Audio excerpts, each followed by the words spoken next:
Nerfless nerf herders, listen up!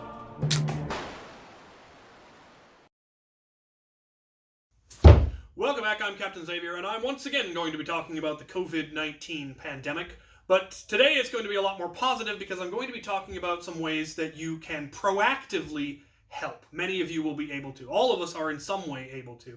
The very least is, of course, helping to slow down the spread of the virus by social distancing, quarantining yourself if necessary, being mindful of what you're touching and making sure that you wash your hands and all of that.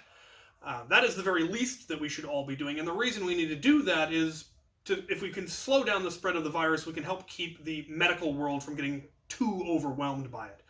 They are simply not normally prepared for a pandemic because there hasn't been one in 100 years. So that's the very least you can do. But it was brought to my attention by DragonSpeaker of the Auxiliary that there are more proactive things that we could all be doing. She gave me a list of things and then also provided me with a link to a Reddit thread by Napoleanna that actually lists all of the things that you could be doing and provides the resources necessary as well as the links to how you can go about that. And our hobby is well suited for this because it is such a craft-based hobby.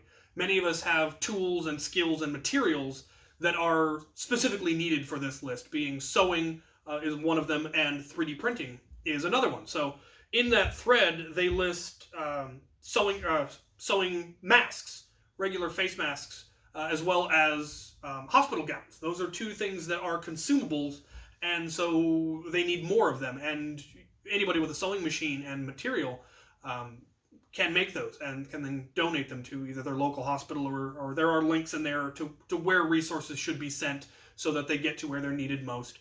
3D printing is another one. There's a pattern for 3D printing N95 masks as well as protective face shield masks.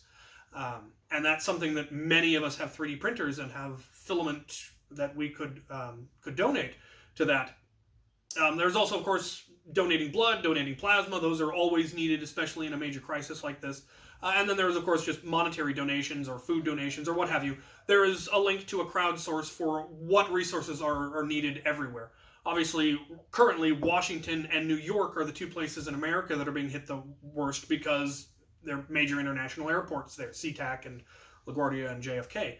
So it's spreading very quickly in those areas. So if you're in those areas and you are able to help out, I very much encourage you to do so. I know not everyone has the resources to be able to do that, but many of us do.